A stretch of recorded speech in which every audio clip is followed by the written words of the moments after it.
Welcome to Uncovered. It's Wednesday. I'm Anthony. He's Ron. Together, we're about to uncover the MAGA propaganda that is not covered by the mainstream and corporate media. Lots to talk about. Maybe we should start with the Jeffrey Epstein scandal and Epstein files, and do they really exist? And does Pam Bondi actually have them? And are they on her desk or are they in her drawer? Has she opened them? Does Trump realize that he might be in them? I mean, this is what's happening. And I nearly called you Trump just. I must apologize. And Ron, why is this driving MAGA so completely mad? You know, this is really just incredibly poorly handled by Trump, like from beginning to end. I mean, the mistake, of course, started by appointing two of the leading conspiracy theorists on Epstein, in Kash Patel and Dan Bongino, to head up the FBI, and that got all of MAGA, the conspiracy theorists who have been worked up about Epstein for years, all fired up because these two guys promised big things. And Trump did to some degree too. Whenever he was asked about it during the campaign, he said, yeah, we're going to release it. The reason is because a decent chunk of the MAGA base is convinced that there are a number of very powerful, influential people of both parties and in mainstream media, TV hosts, all of this, captains of industry who were clients of Epstein, and they'll all be exposed. Principal among them, Bill Clinton, is who they have at sort of the top of their list, but many others. And so they want all of those names put out there. The problem is that Donald Trump is apparently featured prominently throughout these files, according to Elon Musk and others. Well, he's on the flight logs, and he was in Epstein's address book, and there's a million photographs of them together. And Epstein says they were best friends for 10 years, and Epstein knows all this stuff about him. There's these recordings that the Daily Beast put out recently where you can actually kind of, hear him talking about, what he really thought of Trump. And then, of course, there's this videotape, this CCTV of the suicide that we now know has almost 3 minutes of missing material. That's made them go crazy again, hasn't it? Yes. And so they had this relatively under control as far as the base goes, where they were sort of slow playing it. I think the problem is that they underestimated the base. They really showed how dumb they think their base is, and they thought that they could do little dumb publicity stunts like handing out the binders to the influencers with hardly anything new in it, and that would sort of make them go away. They really misread how intensely and how serious their own base takes this case and this issue. And so when Bondi comes out and makes the announcement on, what was it, on last week on Thursday, that she was not going to release anything, all of the venom and all of the anger went on Bongino, and Bongino was taking pretty much all the heat, and he freaked out, took his mental health day on Friday, put it out there that he disagreed with the decision. So that transferred all that heat and venom onto Bondi, but still it wasn't hitting Trump. They were all saying, Trump, you got to tell Bondi, you got to fire Bondi, as if she was doing something that Trump did not want her to do, which was definitely not the case, because then Trump comes out on Saturday night and says, this is all BS. This is nonsense. Ignore it. This is not important. And that's what really caused everything to come unraveled. And then he made it much worse in his comments yesterday and again today. That's right. With his Truth Social posts, and he called them weaklings, stupid. Yeah. So he's basically turned on his own base over this without realizing how important this is to them. This is part of the reason why they elected him, is because they wanted all this stuff out. And the absurdity of his comments to them were, not only did he call them stupid and weaklings, he said the reason why they are stupid and weak is because they're being suckered by Democrats. Meanwhile, these people know better. Like Democrats, when this all first broke last week, I mean, Democrats who don't follow MAGA closely, we're sort of taken aback and mystified. So is the media. I mean, it's been sort of funny to watch mainstream media and Democratic politicians sort of take a crash course on this subject over the last week, because I think a lot of them, they didn't see this coming either. I saw it. We've been talking about this building for weeks, for months, really. Yeah. But I think a lot of them were sort of caught off guard. So the absurdity of Trump to say this is all the Democrats who are behind this. The Democrats had nothing to do with this. The media had nothing to do with this. This was completely 100% generated by right-wing podcasters and influencers. And as you say, people like Pam Bondi are so inexperienced with handling the base and knowing what to say. And she made that mistake of saying it's on my desk and I'm going to get to it.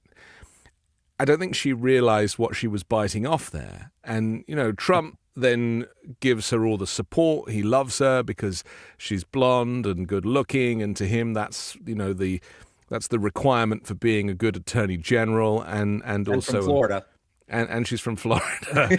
I'm gonna read the tweet that he posted, or the truth that he posted, which the untruth that he posted on Truth Social, that kind of really leans into his base. The radical left Democrats have hit pay dirt again, just like with the fake and fully discredited Steele dossier, the lying 51 intelligence agents, the laptop from hell, which the Dems swore had come from Russia. No, it came from Hunter Biden's bathroom, and even Russia scam itself, a totally fake and made-up story used in order to hide crooked Hillary Clinton's big loss in the 2016 presidential election. These scams and hoaxes are all the Democrats are good at. It's all they have, and they are no good at governing, no good at policy, no good at picking winning candidates. Also, unlike Republicans, they stick together like glue. Their new scam is what we will forever call the Jeffrey Epstein hoax, and my past supporters have bought into this bullshit hook, line, and sinker.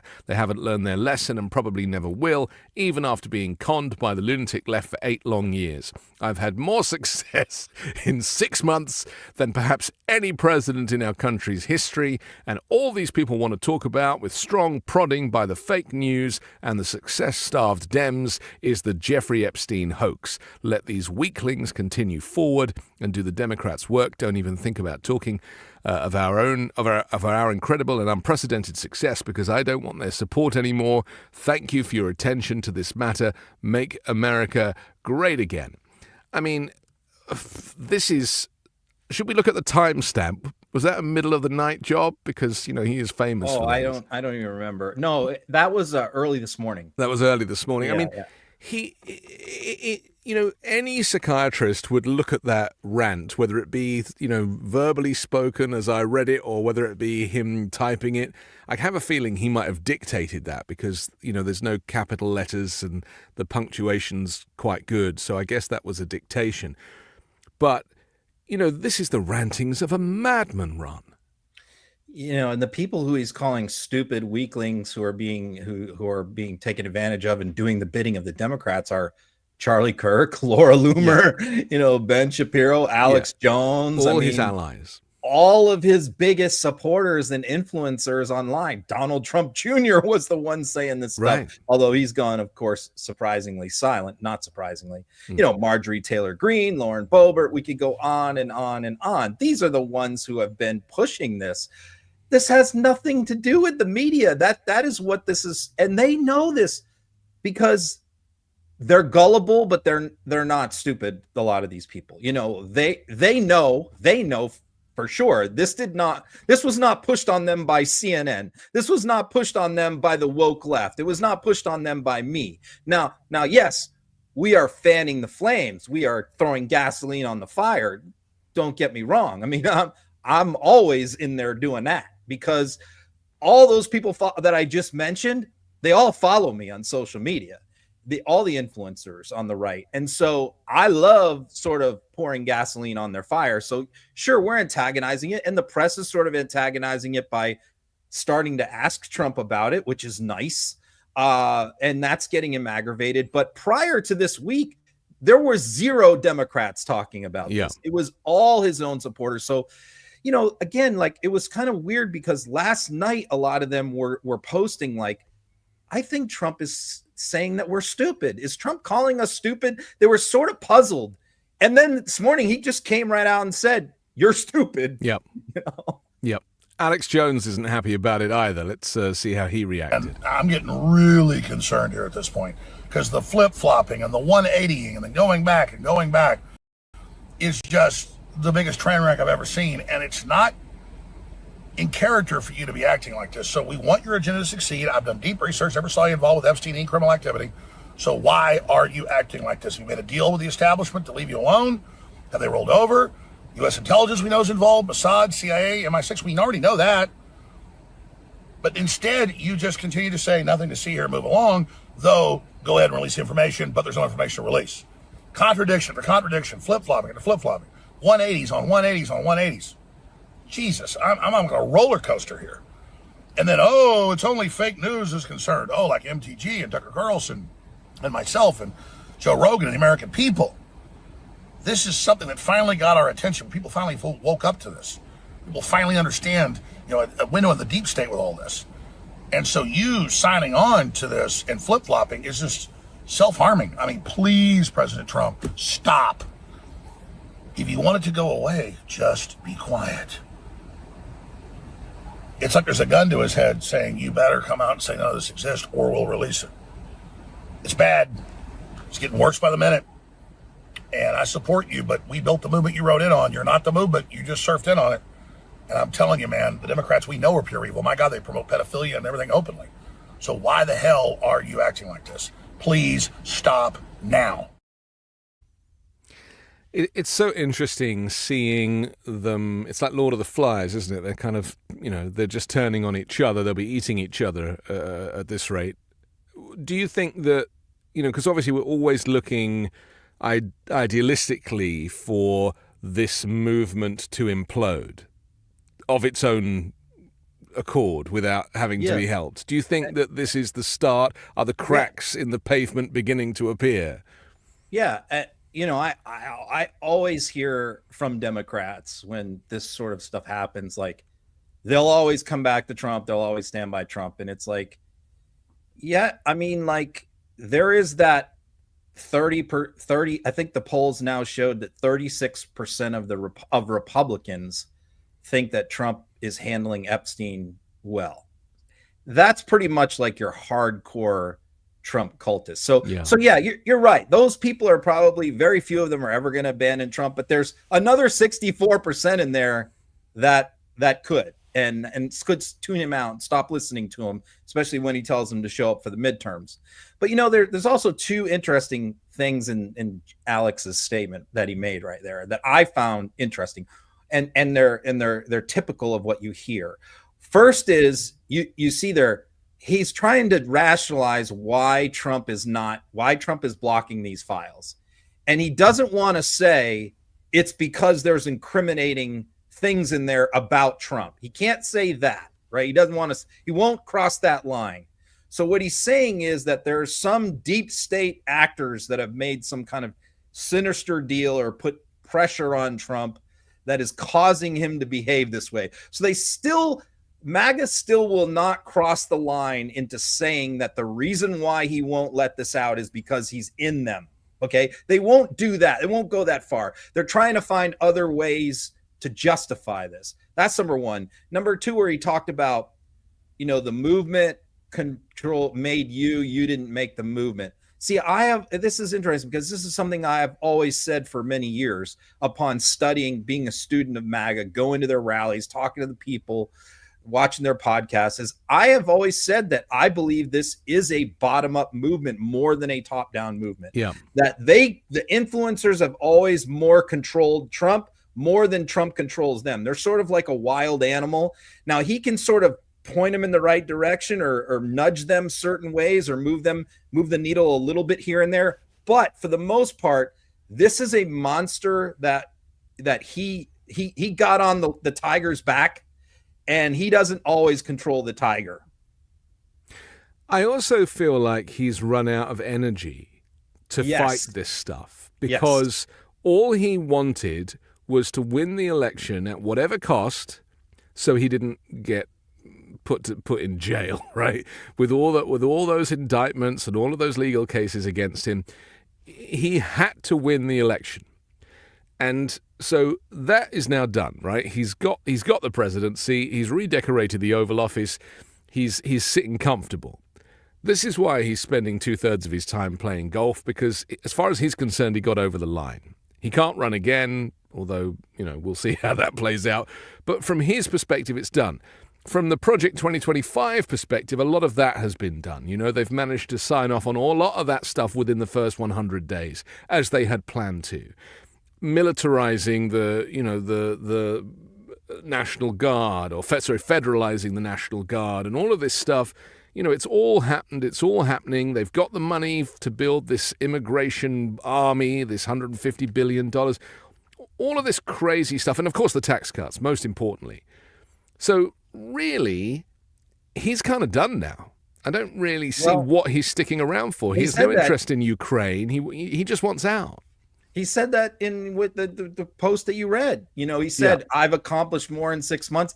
I mean, that's what he's talking about. Yeah. He's talking about all the things that you just said, that he's basically saying, like, all these things I really wanted to accomplish are pretty much done. Yeah. And you're right. So it is inconceivable that before the election, he would have ever said anything like that to his people. Yes. Right. So you're right. And how much does Trump really care about the midterms? I think he only cares about the midterms in terms of he wants to make sure that the House doesn't fall to Democrats, because that's going to lead to like tons of oversight hearings and investigations into his administration. And it will really make his life hell the last 2 years. So I think he's definitely trying to avoid that. He wants Mike Johnson to be running the show and running cover for him on all of his different scams, whether it's crypto or anything else. So I think that he cares about it to that extent. But as far as like really caring that much as he cared about getting himself elected, no. So this is a problem right now for rank and file elected Republicans in Congress who need these people that Trump is pissing off to show up in 2026 when he's not on the ballot, when they are very pissed off. So the biggest loser in all this is honestly not going to be Donald Trump. It's going to be Republicans in Congress. Just as an aside, I mean, there's a chance that he's not very well. I mean, he looks like shit half the time. And there was this photograph that was posted of his hand. And if you zoom in as the media did, this is before departing to Pittsburgh, Trump spoke with reporters, then TV Pooler zoomed in on his hand. Now, I had a really good look at this photograph. To me, that is where he's had a line in on his hand, that the shape of that is the kind of sticker that goes over the line when they put it in to either give you medication. I mean, it wouldn't be to draw blood. It would be to give you medication or give you something to get a line into the vein. But it's been covered in thick makeup. And that's what the color difference is there. That's makeup on top of probably a very bruised hand where he's flesh, I think they call it, where it's tissued, where it effectively, it goes black. Do you think that's the case? Yeah, so we started noticing this about a year ago during the middle of the campaign when not the makeup, but very discolored, black and blue, looked like bruising on his hands a lot from time to time. It wasn't constant, but it was here and there. It would show up. And, a politician can't hide that. He can't wear gloves. I mean, it's very difficult for him to hide. And so people kept catching that, blowing it up. And of course, did the media ever ask about it? No. Has the media ever asked? So this is my big, we're all out here speculating.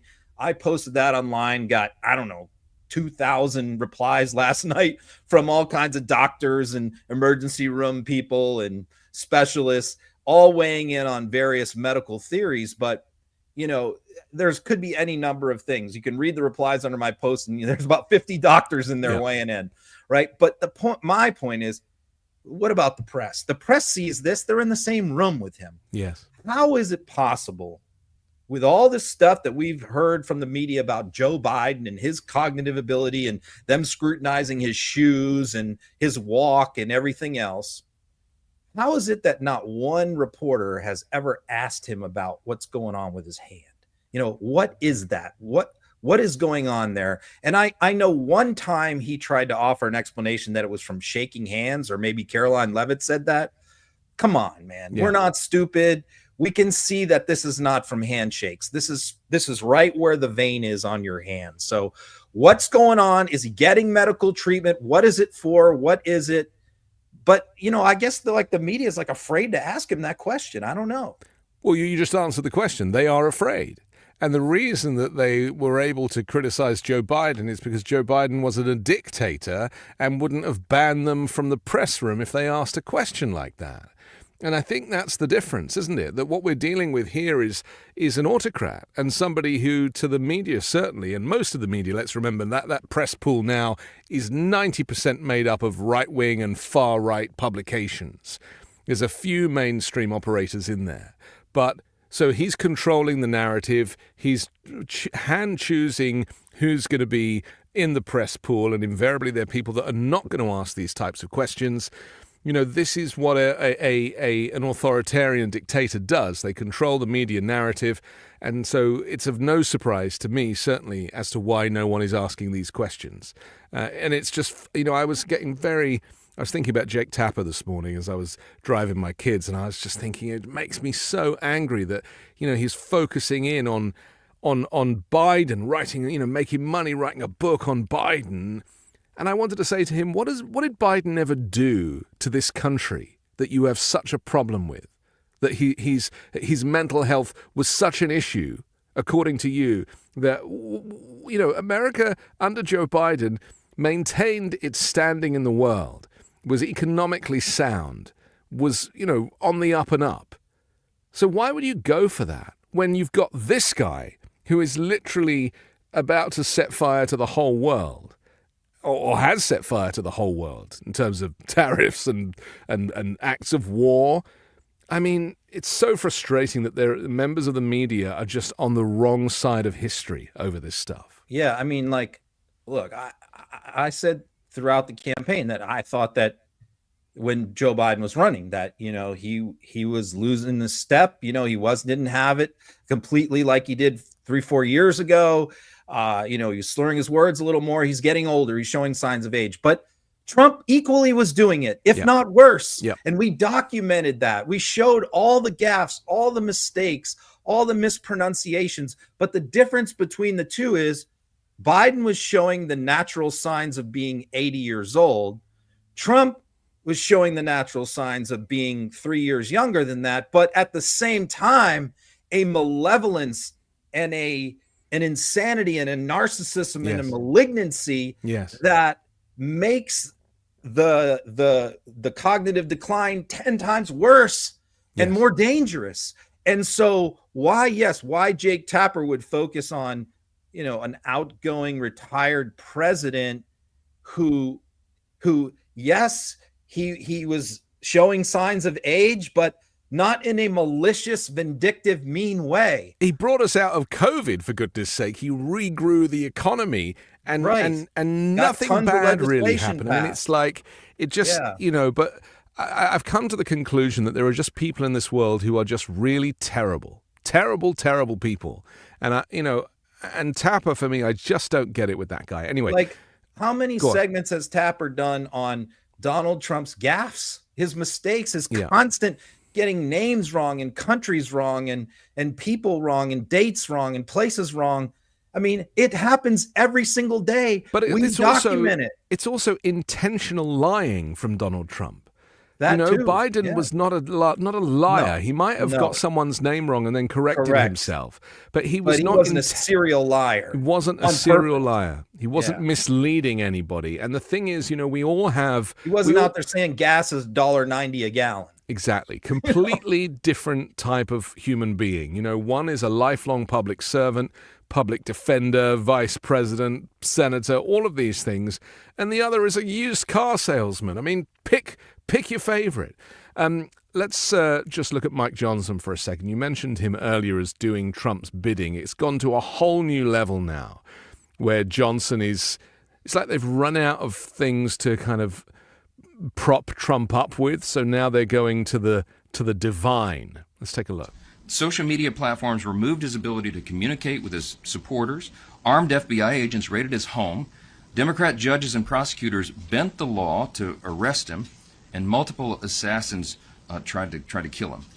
But God miraculously spared the president's life. I think it's undeniable, and he did it for an obvious purpose. And his presidency and his life are the fruits of divine providence, and he points that out obviously now all the time, and he's right to do so. As President Trump has lived since, with the acknowledgement every day since, he has acknowledged that each new day isn't guaranteed to us. It isn't to any of us, and that's why we're not wasting any time. It's why he remains so strong and resilient. It's why we have such a sense of urgency. President Trump took a bullet to his head. He got up shortly thereafter. He pleaded with the crowd to fight, and then he went on to win a historic election less than 4 months later. America's changed because he survived that day. Took a bullet to his head. Took a bullet to his head. Yeah, just like John Kennedy, right? Yeah. Totally ridiculous. I mean, first of all, there's a lot of makeup in that picture right there between the three of them. Yeah. Jimmy Patronis, Florida congressman on the left, who took over Matt Gaetz' spot in Congress. Scalise on the right. All three of them like caked in makeup, just like a blow dried out, unbelievable. Anyway, alpha males, right? So, but we hear this constantly. They're putting this out from the White House constantly, from the White House Faith Office. We hear this at the Trump rallies. We have for months about how this is God's saving, yes. Right? Yes. We've heard this, that God intervened, and because what they're saying to their people, to their cult, is God wants Donald Trump to be president, and he saved him to do what he's doing right now. Therefore, if you oppose Trump, and if you disagree with Trump, you are disagreeing with God. You're opposing God. You're going against Jesus. Yeah. And that's a sin, right? This is the message that they're saying, as if some random nut, young kid Republican went out there and wanted to be famous and go out in a blaze of glory and took a shot at the president, presidential candidate, killed a firefighter. Yes. And so it's just a random, senseless act that happens in our country almost daily. Some fool, some clown does a random, senseless act to try and be famous. And this happens all the time. It's not God. It's just people being nuts. Yeah. And they are turning this into some sort of biblical prophecy that he's like the Messiah, as if God wanted the firefighter to die instead of Trump. That's what they're saying. It's gross. It's disgusting. And the fact that pastors and faith leaders and the Speaker of the House is putting this crap out there to people and they believe it, it's just gross. I mean, me as a Christian, I find it deeply offensive and disgusting. It's also, to anybody who has access to critical thought, it's so obviously fraudulent, the stuff that they're saying. It's like, obviously people, you can call it different things, critical thinking, a great radar or bullshit detector. It's just total garbage, gibberish.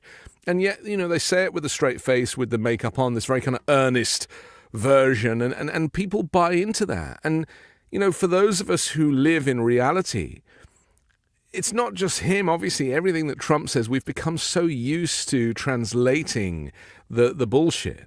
And knowing that it's just lie after lie after lie. And Trump is able to do this because he has people like Mike Johnson and Caroline Levitt. I mean, did you notice when he walked out with Caroline Levitt to do this kind of presser, this impromptu presser under the sound of a helicopter? He kind of pointed to Levitt and he goes, "Here's our star." And I was thinking, this is just Trump all over. He needs these people who look the part, central casting. It's all he cares about, the visual. Caroline Levitt can barely string a sentence together. She's so obviously lying all the time, covering for him. And yet to him, because she's good looking and she's got blonde hair and she, wears dresses... No, it's like praises to him. It's perfect, and praises him as if he's a godlike figure. Yes. I mean that's all. Yeah, I mean you look at his cabinet: Christy Noem, Pete Hegseth. It's the transportation guy, Duffy. I mean they're all like these blow dried, makeup, surgically formed faces. They all sort of look. But that's the part. what's important to him. And when I just made a video about eugenics, and I showed this clip of Trump kind of referring to.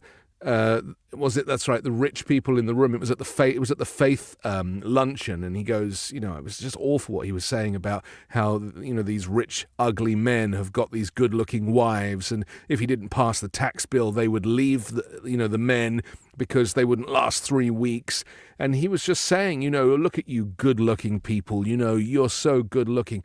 And I was just like, man, this obsession with being white, being wealthy, being male, and being, and just this kind of eugenicist view of America from these white supremacists. This underpins everything that we are experiencing in this nation. But one thing you'll notice is the people who, when he really in positions that he really wants like them to do things, like actually do the dirty work, he will waive those, like Stephen Miller, or Russ Vought. He doesn't care what they look like, like his lawyers, his accountants. He doesn't care what they look like. The ones who when he there's certain things he really wants done, he will get the worst possible ruthless people to do it.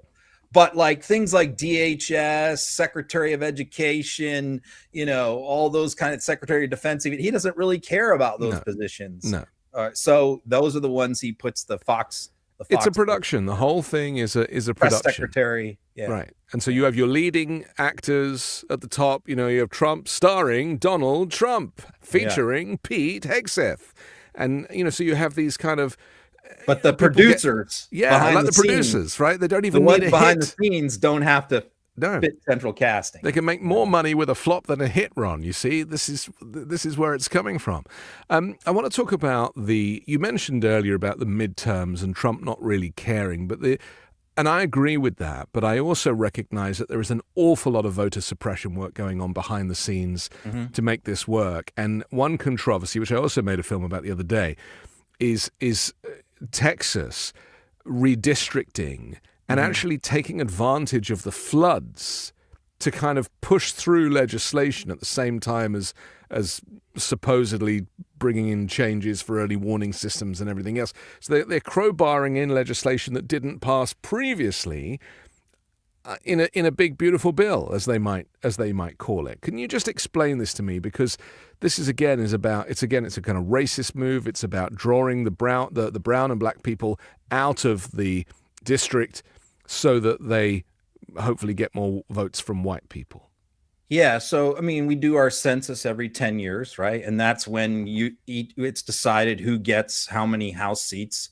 And some states gain some and some states lose some. And so they have to redraw the district lines. And so it happens once every 10 years. It happens usually the year after the census.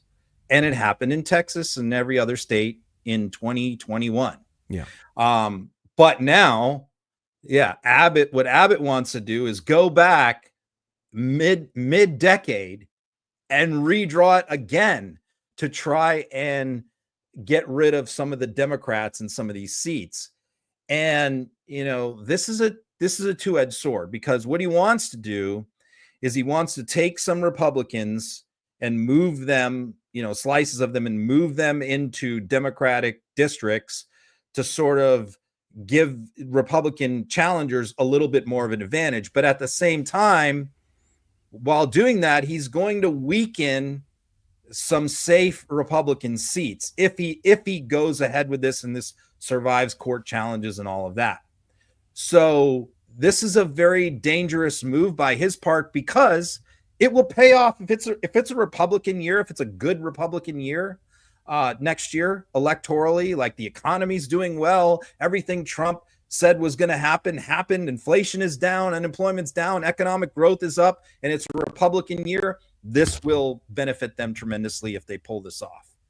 If it's not, if it's a blue wave year, this could backfire on them spectacularly, because they could lose a lot of those seats that are currently held by Republicans, where they're moving Republican voters out of them into Democratic districts. So, and the other problem you have, in addition to legal challenges and all that, you have two other problems. Number one is Hakeem Jeffries and DNC Chair Ken Martin are telling Democrats in the Texas legislature, do not show up for the special session on this, because they have to have a quorum. They have to have a certain number of people show up.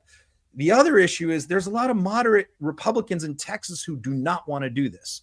So you have Democrats who don't want to do it. You have some moderate Republicans. So it's very unclear whether Abbott is even going to be able to pull this off. Okay. Right.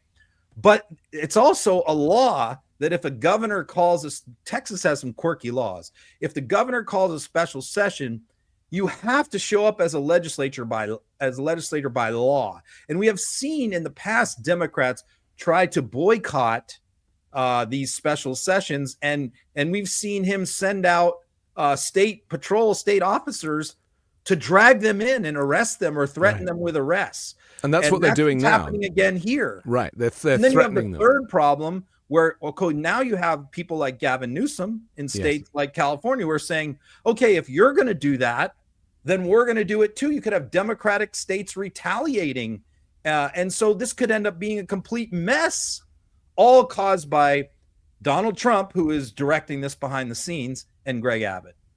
Let's look at this post by Ken Paxton, who is issuing this threat to Democrats who are, threatening to boycott this.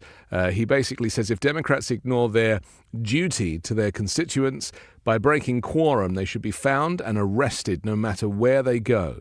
The people of Texas elected them to do a job, not run away and hide like cowards. Lawmakers must answer the special session call and pass the important priorities that the governor has put forward. My office stands ready to assist local, state, and federal authorities in hunting down and compelling the attendance of anyone who abandons their office and their constituents for cheap political theatre.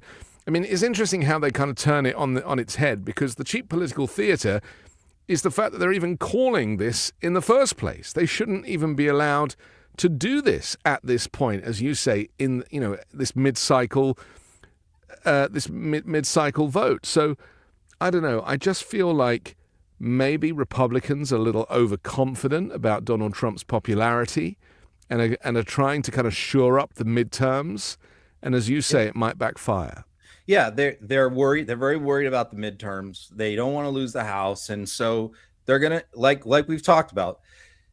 They're not going to cancel elections. I hear Democrats, they're going to cancel the election. No, they're going to try and rig it in a lot of ways like this. Yes, through sinister different ways.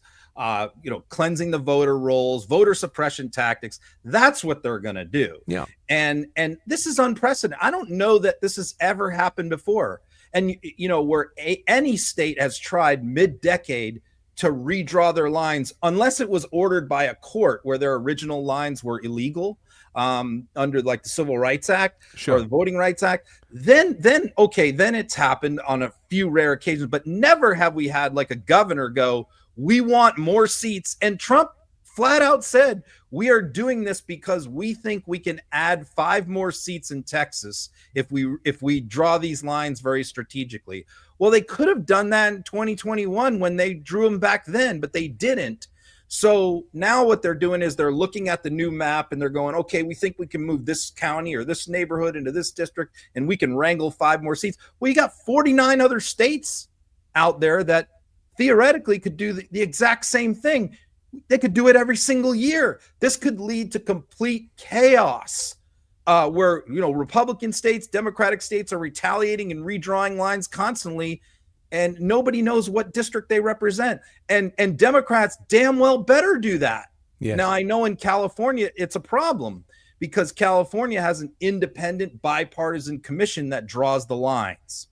And, and that was passed by voter referendum. So in theory, if Newsom wants to retaliate, as he said he would do, I think they would have to repeal that referendum. They would have to have like a special election really quick to repeal that. So it just leads to, New York could do the same thing. So much chaos this is going to cause. And it's just disgusting. There's no reason to do this.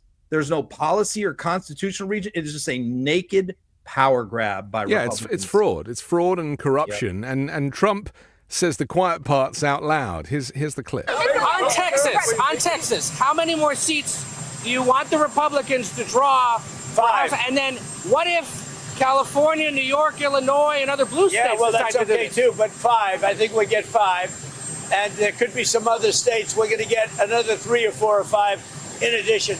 Texas would be the biggest one, and So that'll be 5. are you calling then for a complete redrawing of the congressional map ahead of next year? Just a very simple redrawing. We pick up 5 seats. And where but in we Texas? have a couple of other states where we'll pick up seats also. And what if that causes primary? This is like when you try and get grandpa to kind of keep a secret.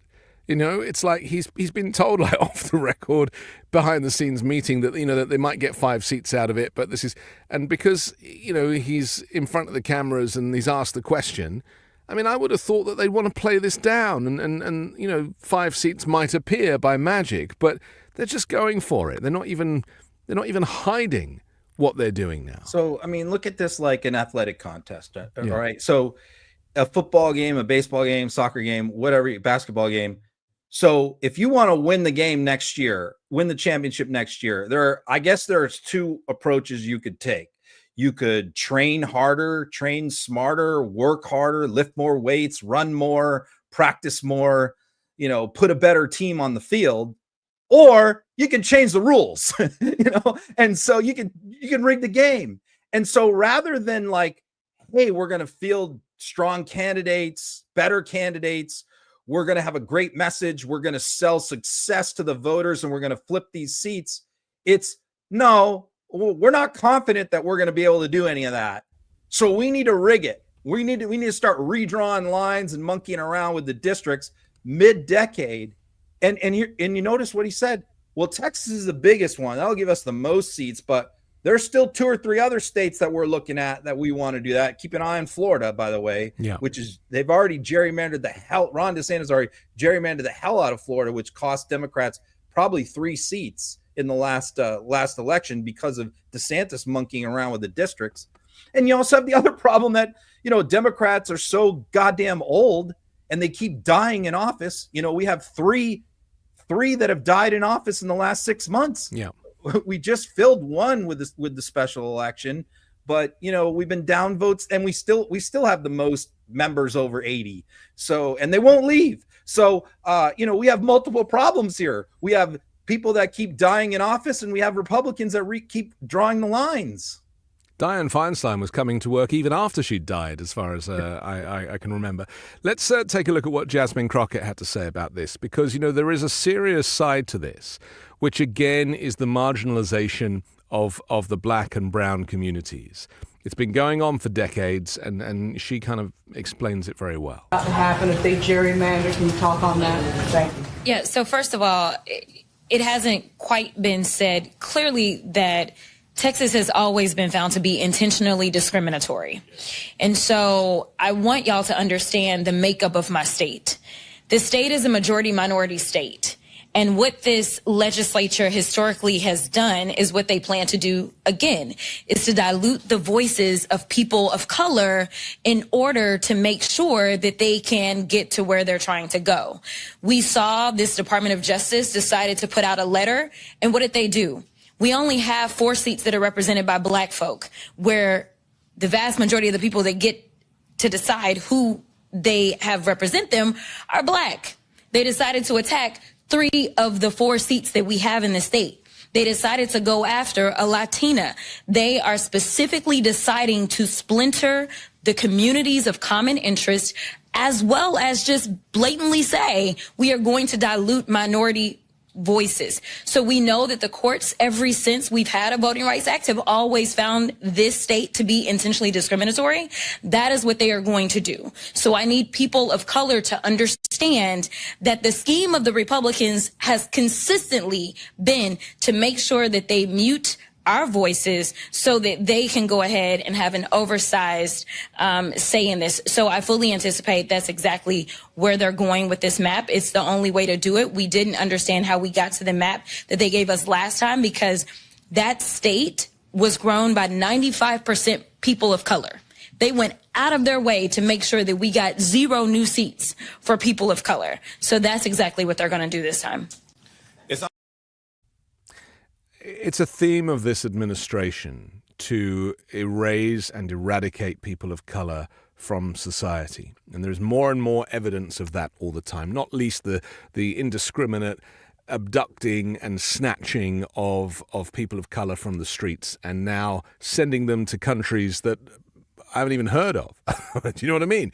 It's becoming people are referring to the kind of Gestapo-style tactics. To me, it is pure ethnic cleansing. It is this kind of white supremacy movement. They don't say it like that, but there are all sorts of ways to do it. And if they're not removing actual humans, they're preventing them from voting, preventing them from speaking up, and just pushing the marginalized aside. Trump hates people of color. He hates immigrants. He hates anybody who does not look like Pam Bondi and Caroline Levitt. It's as simple as that.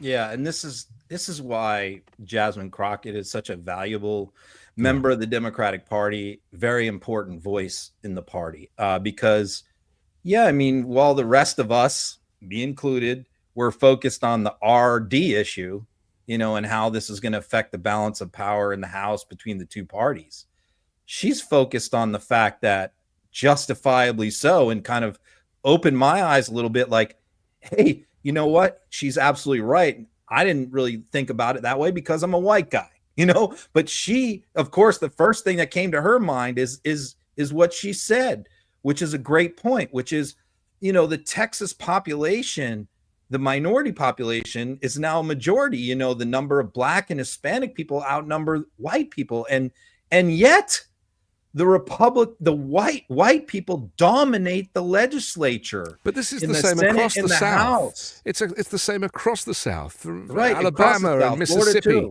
It's because they have creatively redrawn these lines to sort of. I mean, what they do is they like pack every Black person in a region into one district. Yes. And so it's like an 80% Black district, instead of like, if you split them in half and have them like 40% Black, 40, you probably get two minority representatives, but instead you pack them all into one by drawing these long squiggly lines, and you only get one instead of two. And so this is what they do. So when you have all these Hispanic and Black people in Texas, and yet the Texas legislature is like 70% white, and so is their congressional delegation and their Senate delegation. That's what she's saying. She's saying they're coming for me, and they are. They're coming for her seat, and they're coming for other seats as well, the Latinos, and that's part of it too. It's not just a Republican Democrat. It's also a Black Hispanic thing. 100%. And I wish, as more and more of the Latino vote goes Republican, as it has in the last couple of cycles, I hope they're waking up. Like, not only are they seeing friends and family members deported, but look at what they're doing to your representation. Yes. Well, it's actually the deportations and the spread of those images on social media and TikTok and Instagram, where you're seeing these horrific scenes of these ICE agents being so heavy-handed, smashing car windows with mallets and dragging women by their hair. It is those images that I truly believe are going to be the defining moment at which people wake up, because humanity is more powerful than politics, I would like to think, and a lot of MAGA people, whether they be Latino or white, as we're seeing with some of these kind of MAGA podcasters, they're saying, I didn't vote for this. And that is going to have a huge effect on the midterms. And so that is why they're trying to rig the midterms, because they know this. They know that their policies are unpopular. They know that tax cuts are going to do nothing for regular working people and everything for the millionaires and billionaires. Because when Latino voters heard Donald Trump say, we are going to deport the violent criminals, the rapists, the murderers, they all said, well, that's fine. Yeah. Like they had no problem with that. They're like, yeah, sure. But I don't think it fully registered with them that wasn't what Stephen Miller was saying he was going to do. That's not what Tom Homan was saying. That's not what the MAGA base was saying. They were saying deport everybody, including children born to migrant parents. who are not U.S. citizens. Well, what changed? Latino voters did not hear that intent. No, but and it's not their fault. Now. It's not their fault because they were lied to.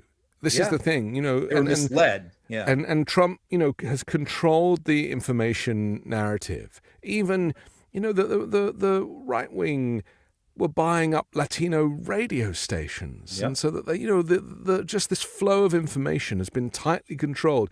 And you know, it's the only thing Republicans are good at. You know, it's a shame the Democrats can't employ the Republicans to do their PR, because they really know how to do this stuff. They just, because they have no conscience, they just go for it. And they're very ruthless. Very, very ruthless. And it's very worrying, because I do honestly believe and that Democrats are not. They aren't. They don't have that same like ruthless killer instinct. Well, because the moment you add empathy into the equation, it changes the way people behave. Yeah. And without empathy, the Republicans can do anything.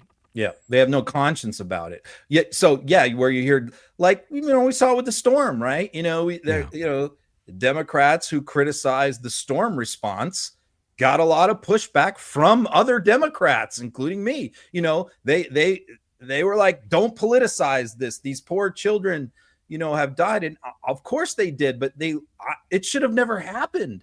There were so many mistakes made by Republican officials, but you know, for Democrats, we're like not allowed to say things like that, right? Or we get pushed back from our own side. Whereas Republicans, as we've seen many times, are ruthless about taking advantage of natural disasters and blaming them on Democrats. We're going to look at that next, because we have some very interesting clips of Kristi Noem trying to kind of, you know, circumnavigate these questions. So we'll look at Texas, we'll look at FEMA, the future of FEMA and the floods and all that. We'll do that next here on Uncovered.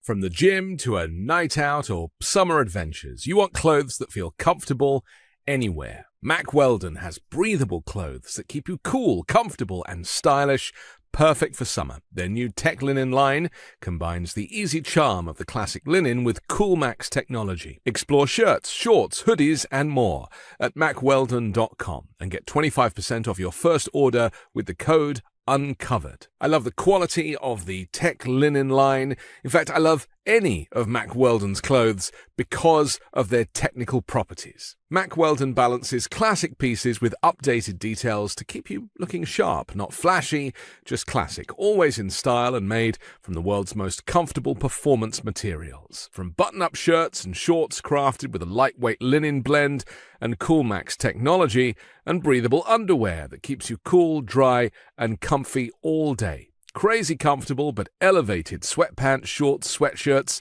and even blazers. Mack Weldon clothes are designed to fit your style and the demands of modern life. They look like regular clothes, but feel like the latest in modern comfort. Get breathable clothes you can feel comfortable in all summer. Go to mackweldon.com and get 25% off your first order of $125 or more with promo code UNCOVERED. That's mackweldon.com. Promo code UNCOVERED.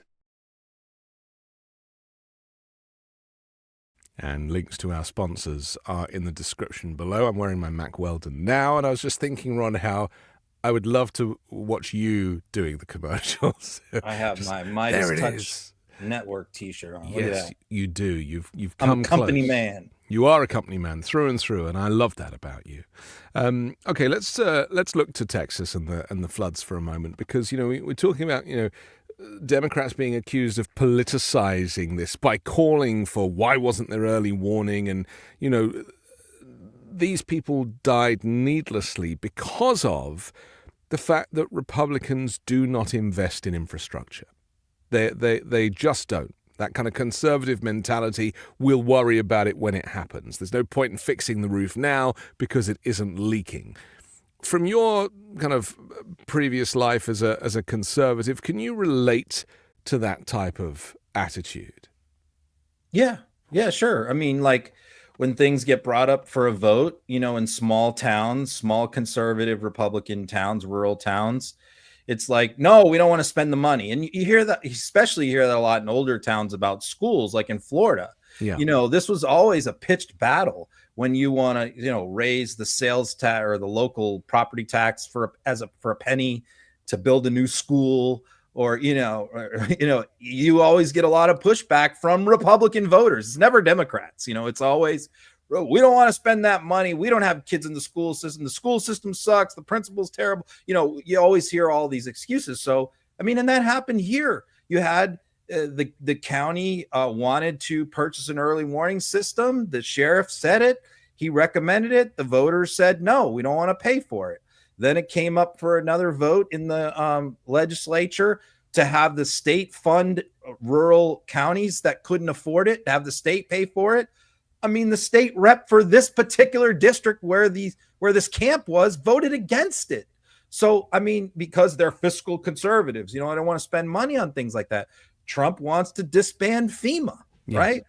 And so, and so there were a lot of stories that came out, and then Kristi Noem, goes on, I think it was CNN or whatever, and gets asked about a lot of these things. And she just right down the line just said, fake news, fake news, fake news. None of this is true. None of this is true. It's all lies.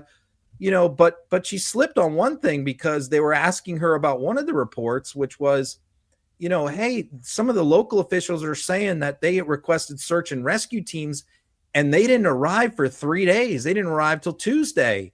And is that, oh no, that's fake news, fake news. But it's not fake news. They did arrive 3 days late. And that is because she put in a new rule that never existed before, that anything that's going to cost more than $100,000, which is a drop in the bucket for disaster relief, has to be personally approved by her. And this happened on a Saturday night, and it wasn't, she claims it was approved right away. Well, what do we know? The search and rescue teams were not sent there for 3 days when it was too late. It's so terrible. All they're recovering is bodies.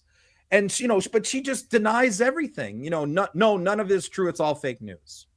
And yet the truth is in the funerals. But the truth is in the families. We're the bad people for pointing it out the issues. Well, because I noticed, what Trump did when he gave when he finally showed up in Texas with Melania, and he was, when people were asking, or the press were asking him questions, he was like, how dare you, speak ill of the dead and stuff like this. And it's like, what? Seriously? Let's take a look at Kristi Noem kind of denying that she didn't respond when she should have done. Big picture in just a moment, but the New York Times is reporting that thousands of calls from flood victims to FEMA call centers went unanswered in the middle of this ongoing disaster because you didn't renew contracts to keep call center staff in place until nearly 1 week after the floods. Why did it take so long to extend those contracts? It's just false. Those contracts were in place. Nobody, it didn't take 5 days? No employees were off of work. Every one of them was answering calls. So false reporting, fake news, and it's discouraging. It's discouraging that during this time when we have such a loss of life and so many people's lives have turned upside down, that people are playing politics with this because the response time was immediate. And if you talk to anyone in Texas that was there, that was a part of this operation, they would say the federal government and President Trump immediately responded. Just to be very clear, on July 7th, 15.9% of calls were answered. Does that concern you that only 15% of calls were answered? These are people in a desperate state. FEMA, often the first call that they make, only 15% were answered on July 7th, several days after the floods. These contracts were in place and those people were in those call centers and they were picking up the phone and answering these calls from these individuals. So that report needs to be validified. I'm not certain it's accurate, and I'm not sure where it came from. And the individuals who are giving you information out of FEMA, I'd love to have them put their names behind it, because the anonymous attacks to politicize the situation is completely wrong. These emergencies need to be conducted exactly how President Trump handled this one. It was that the local responders are the ones who execute the response. The state comes in and manages it, and then the federal government comes in and supports it. And as soon as Texas asked for anything, we were there. Just very quickly. Firstly, validified is not a word. So just thought I'd make that clear. But secondly, this is what we were discussing last week when I suggested to you that we are now existing under this regime in a post-truth civilization, barely a civilization, where The facts are irrelevant. The truth is irrelevant. The media are irrelevant. Whatever this regime wants to say is true, they will say is true, and they will stick together like glue over it. And these were multiple FEMA whistleblowers who provided this information. All these stories mostly were broken by CNN. Yeah. And Natasha Bertrand was the reporter, and Trump personally attacked her and mentioned her by name in a True Social post. Yeah. But I mean, why won't they put their names? Because they'll be fired. If any of them had gone on record, they would be fired the next day. Well, they fired the first FEMA director just because he testified before Congress that FEMA shouldn't be disbanded, and they fired him the next day. This is the culture, so is if you speak out, if you point out problems or issues, you will be dealt with harshly and severely immediately. That's why they can't put their names on any of this stuff.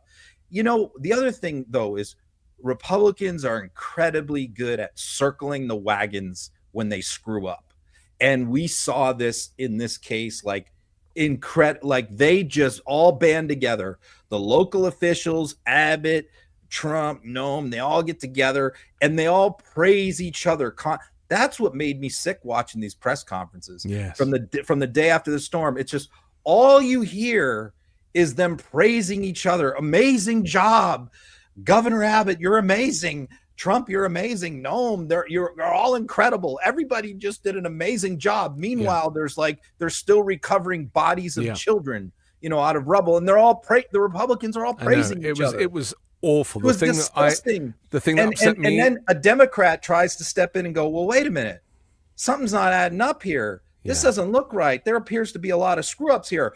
Oh, you're a horrible person. Yeah. You're politicizing this. Yeah. Oh, okay. We're supposed to just shut up and let you guys all praise each other while there's like now is the time to politicize this. This is the where time Democrats have to grow a spine and be a little tougher. 100%. 100%. I was going to say the thing that upset me the most, and I'm seeing a lot of the coverage of this, was where Republicans were going on camera and saying that this flood was God's will, and that this is God doing his thing, and there's nothing we can do about it, and we just have to deal with it as it is. The children are in a better place now. So you have two alternate messaging coming out of the MAGA. That was one. They're in a better. This is God. That's number one.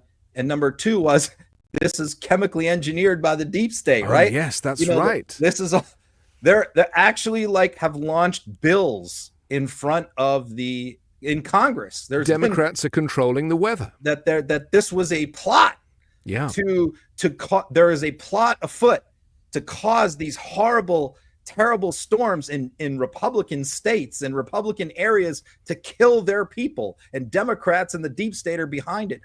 There's actually legislation introduced right now in front of Congress to ban weather engineer manipulating the weather. Right. So it's always looking to blame Democrats somehow for their own incompetence. And what about the one thing that has not been mentioned?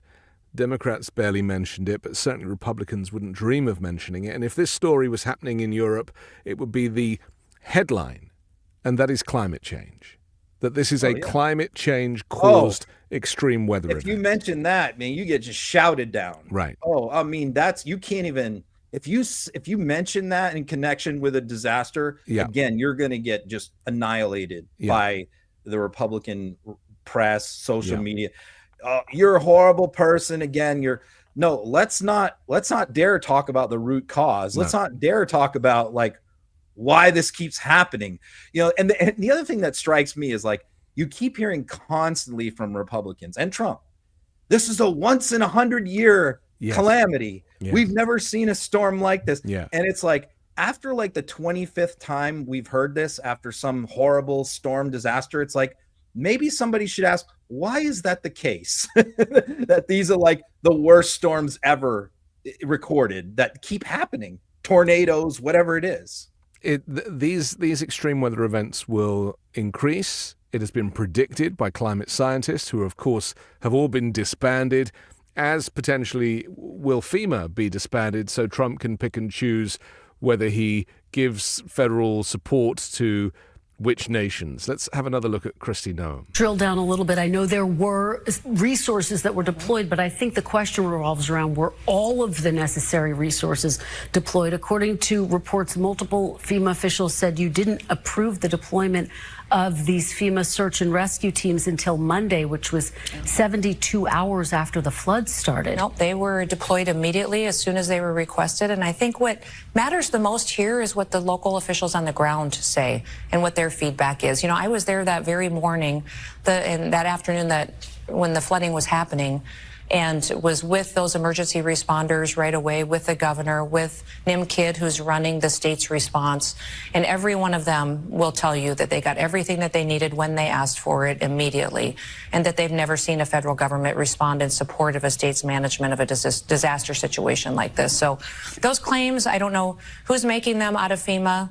And because FEMA has been incredibly responsive, we've had over 700 different employees engaged right in Texas. And as soon as that disaster request was put in, forwarded to the White House and approved within hours. Well, when was the request put in, and when did you approve it? And is this accurate that there's this $100,000 sign-off? The $100,000 sign-off is for every contract that goes through the Department of Homeland Security. So you did implement that's that policy. It's an accountability on contracts that go forward, but there was no break in contracts. Those contracts were approved as soon as they were in front of me, and FEMA knew they were fully to deploy the instant that the local officials asked for the request. When did you get the request for these search and rescue teams and other resources? They were immediately responded. What yes, day? And though? everyone Because will tell you. According to reports, they didn't arrive and the until governor will say, well, this is what I think is really unfortunate, is that we have a situation where so many individuals are playing politics with what happened to Texas.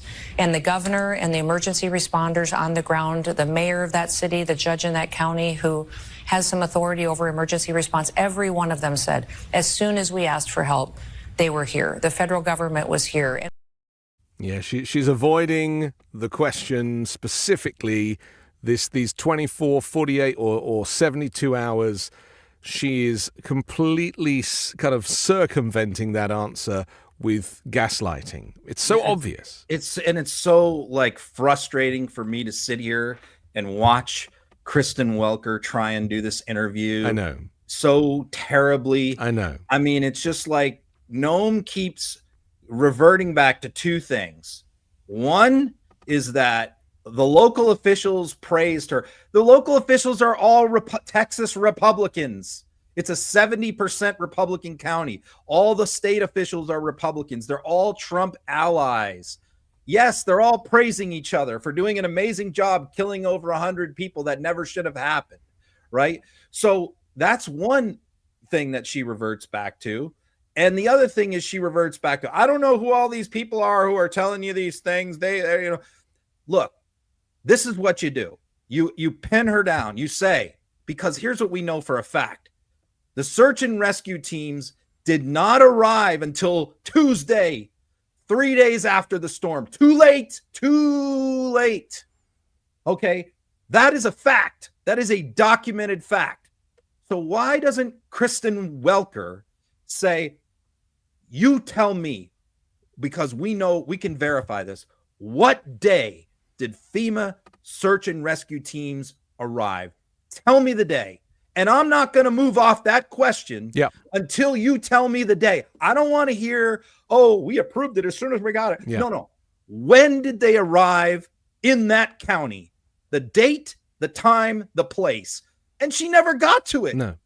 Well, the other thing that I don't understand why these kind of US news, TV news people don't use this specific language, but just point out that she's not answering the question. You say, you're not answering the question, and you keep saying that.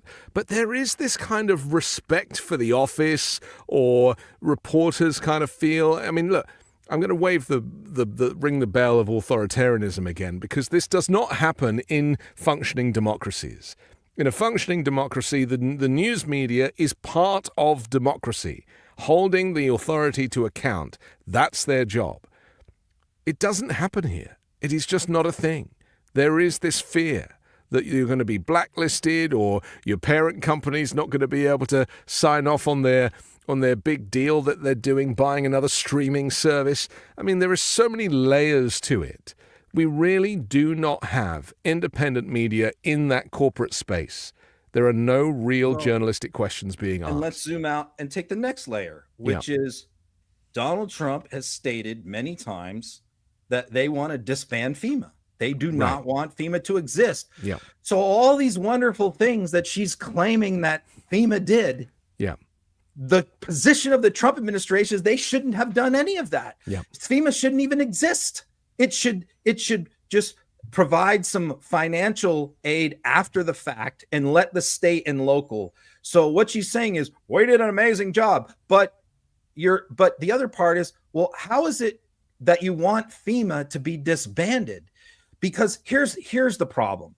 And the North Carolina governor, Josh Stein, made the perfect response to that issue, which is they asked him, because North Carolina gets a lot of storms, right? A lot of problems. Yeah. And so they asked, well, and he pointed out, he's like, look, not every county in America gets a natural disaster every year.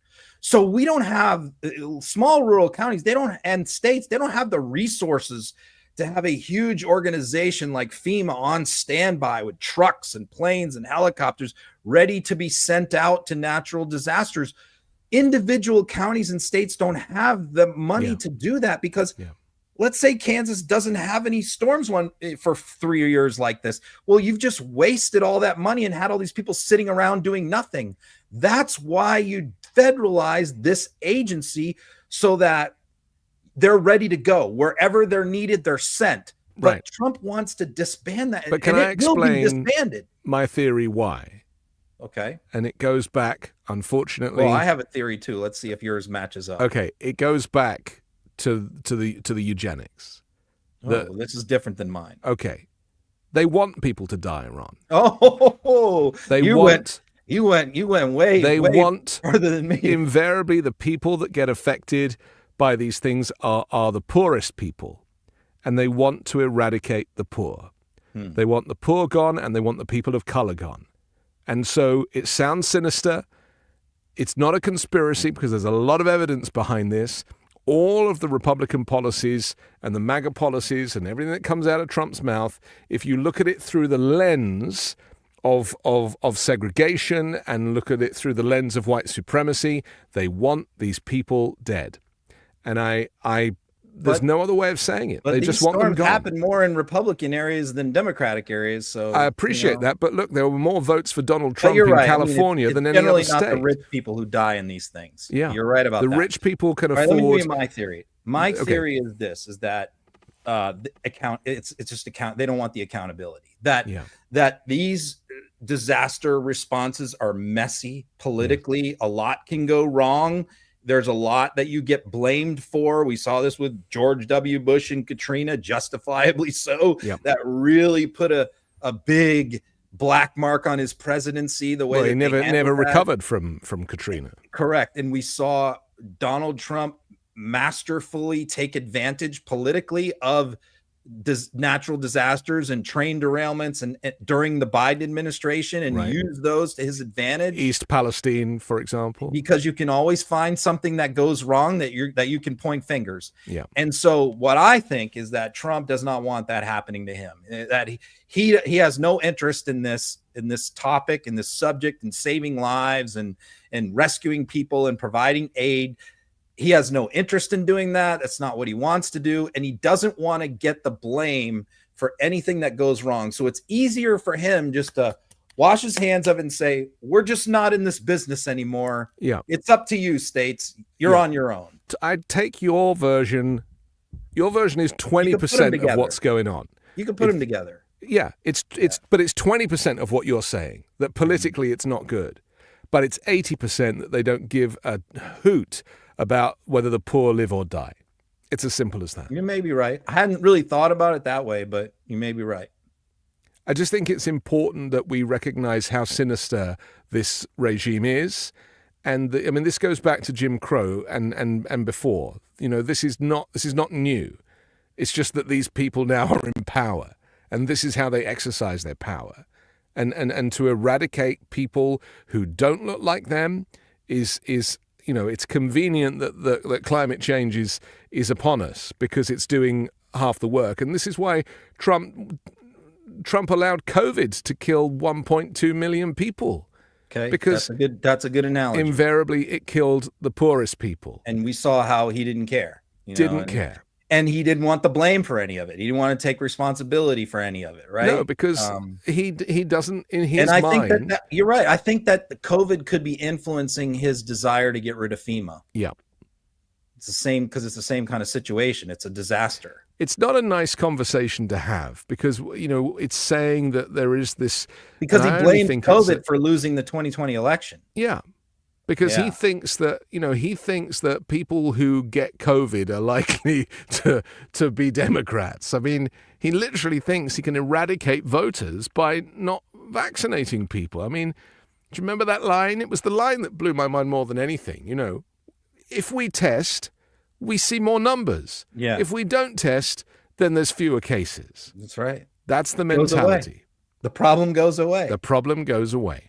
And it's exactly the same as disaster relief and recovery, is that if we don't do it, then it's not our problem.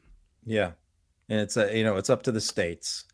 And then, he can just roll in after everything, all the dust settles, and take the credit. Take some credit for. But isn't it crazy that they're like only 170 people died? It could have been 500 people. So look how well we did. That's what he said. Yeah.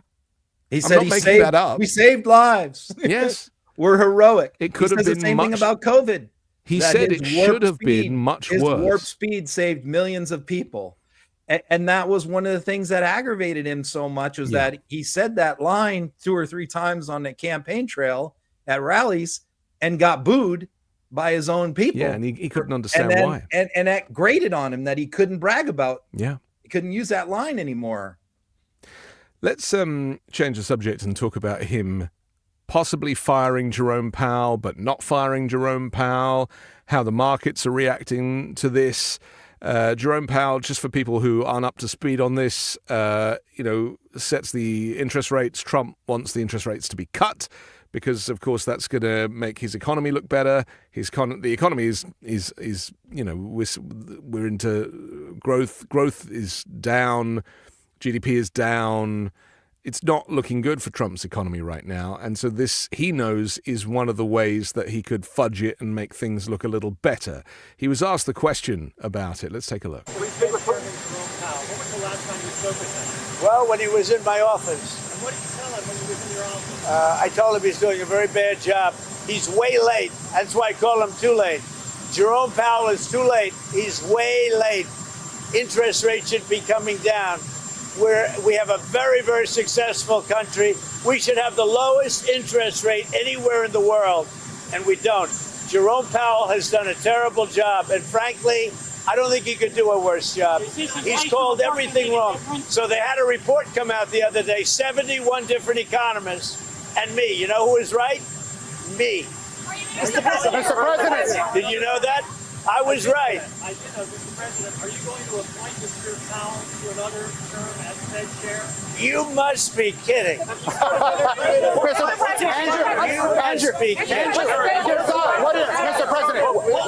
President, what are your thoughts on Andrew Cuomo? You had to waste a question like that. Yeah. I love how he picks a random number like 71 economists. Just, again, completely random. But, the economists are saying that there is the chance of a recession. And that's the reality. So, yes. I mean, we have a Federal Reserve system. We have a board. It's bipartisan. It's appointed by members of both presidents. They serve long terms. They elect their own chairman. And this was created over 100 years ago. And the purpose of the Federal Reserve is to be, although the president appoints members, to be completely out of politics, separate, to do only what's in the best interest of the economy, stay out of politics. The president doesn't control it. Congress doesn't control it. They're, except for they could be impeached for misconduct or something. So, we have high interest rates. Interest rates, theoretically, well, they were supposed to have already been lowered by now, yes, but they weren't. And largely they weren't because of tariffs. That's and right. Powell has said this many times. He's like, tariffs are reigniting inflation. Prices are rising again because of tariffs. And keep in mind, most of the tariffs that Trump is rolling out haven't even started yet. They haven't even really kicked in. That's why I get aggravated when I hear Republicans say, well, look, terrible things haven't happened yet. They haven't even been implemented. He keeps pausing them. Yes. Only a handful have been implemented. And so apparently there's like, Trump has said like he's putting tariffs on 120 more countries on August 1st. Well, what I said is, let's wait until September, October. That's when you're going to see what's about that, the impact of this. Yeah. And that's what Powell is saying too. Powell is saying, we have no economic certainty. I can't lower the rates. We can't lower the rates because rates ignite economic growth, can ignite inflation too.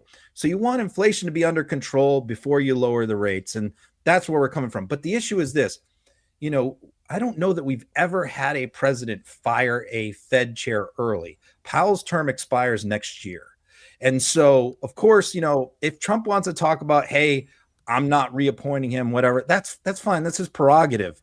The issue is two things. Number one, is he going to fire him before his term is up, which is unprecedented, and install a sycophant? And the names we have heard are Scott Bessent doing both jobs, Treasury Secretary and Fed Chair. That's never happened before. Or somebody like a Lutnick or a Kevin Hassett. Yeah. All these cultists who are going to go in there and radically lower interest rates and just screw the economy up.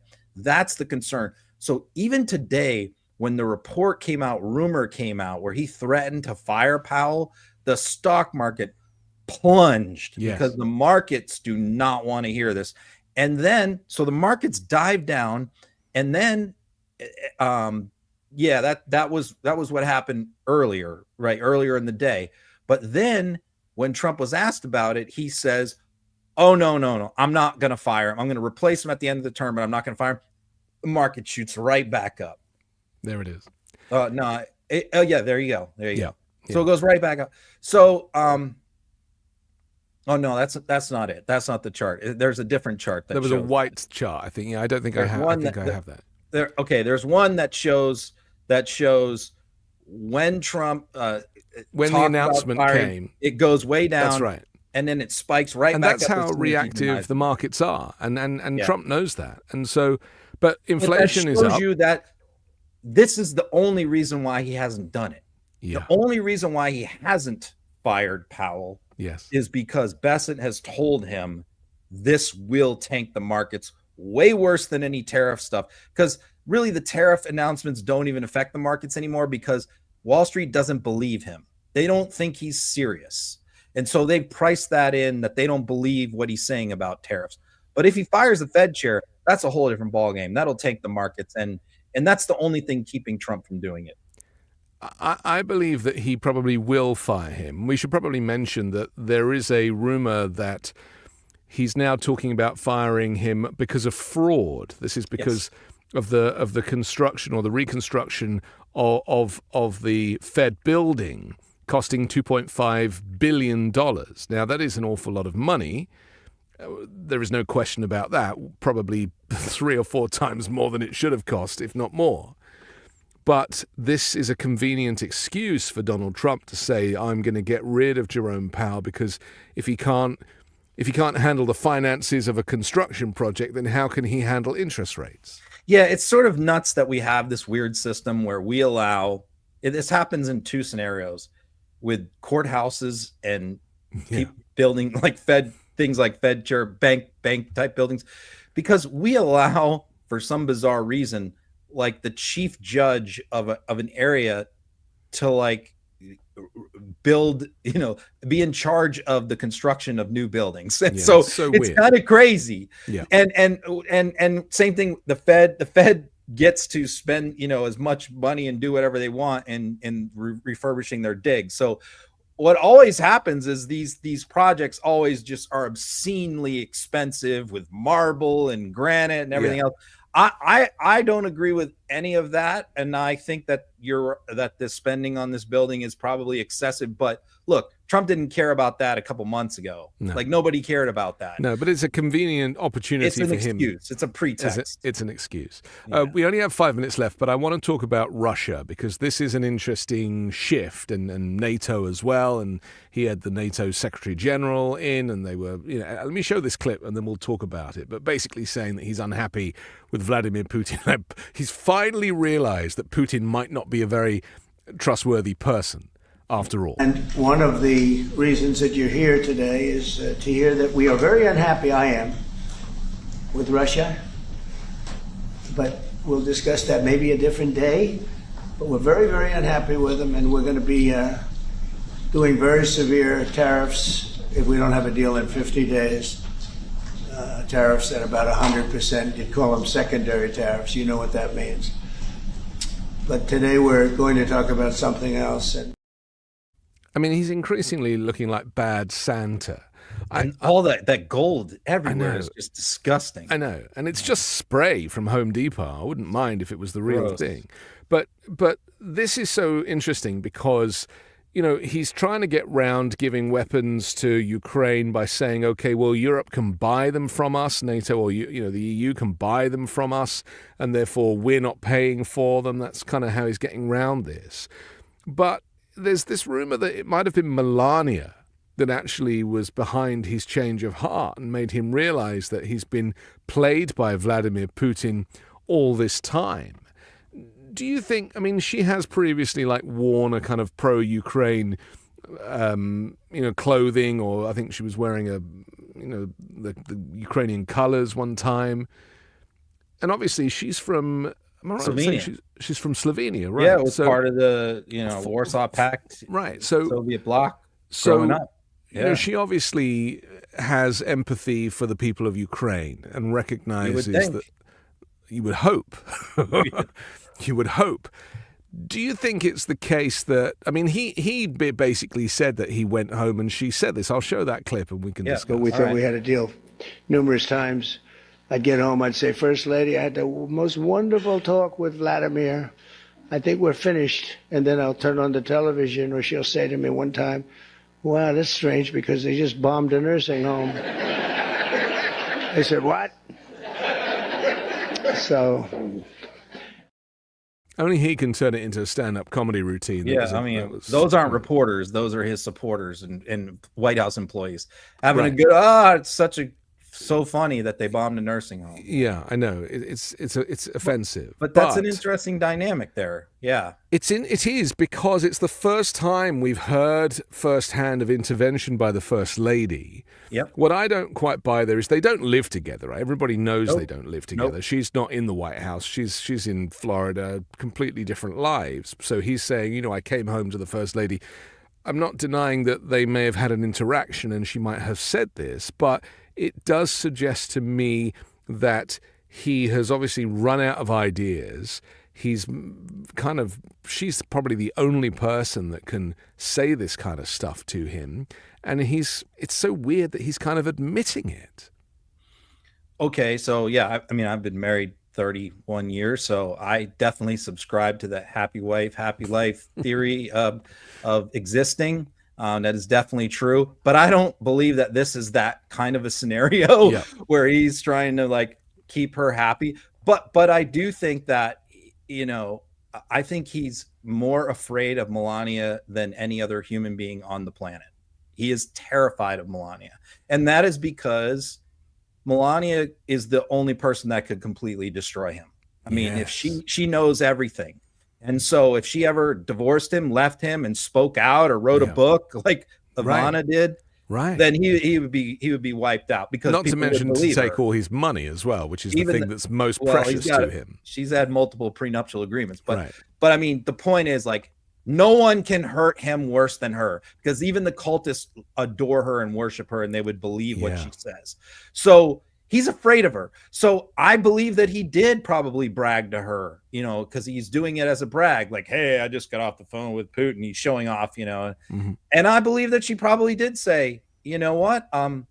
That's nice that my friend Putin, but he keeps bombing, kids and hospitals. So I don't understand why you keep praising him.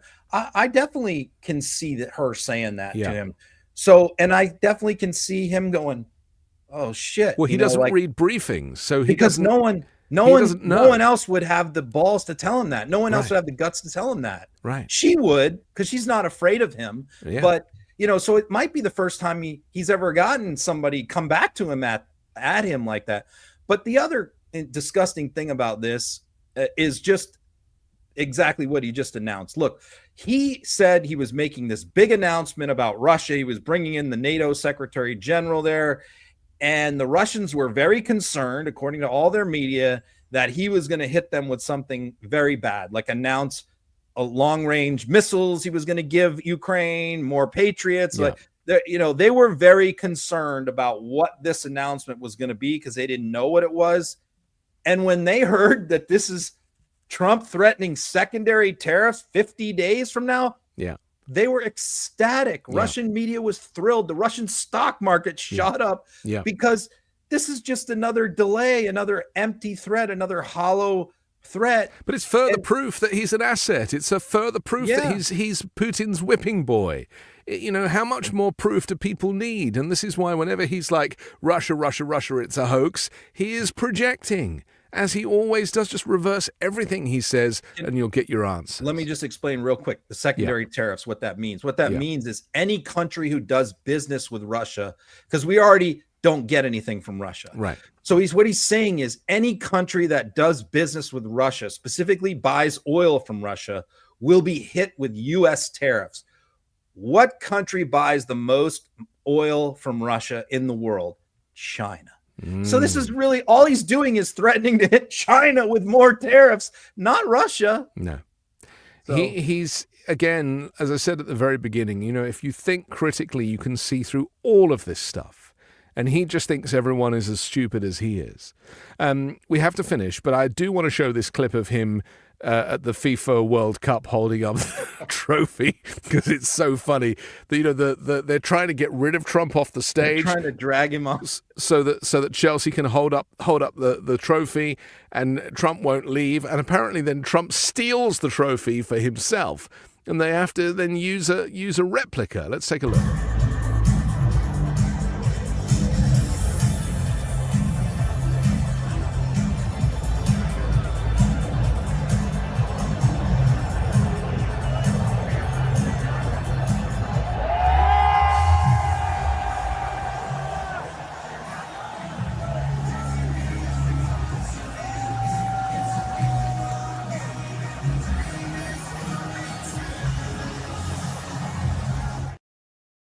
Get pushed to the back.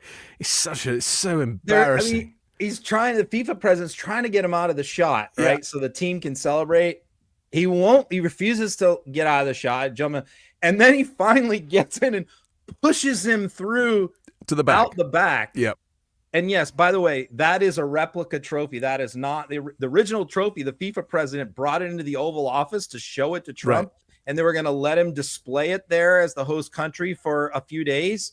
But Trump refused to give it back. He kept it. So they had to make another replica. And that's what you just saw because Trump has the FIFA trophy in the Oval Office. I mean, he's just a petty thief at the end of the day. That's what this boils down to. Okay, we have to finish. Ron, always a pleasure. Don't forget to download the audio podcast. It drops later tonight. Share the show. Comment down below. Check out our sponsors down there. And we'll come back next Wednesday and bring you another Uncovered. Thank you, Ron. All right, next week.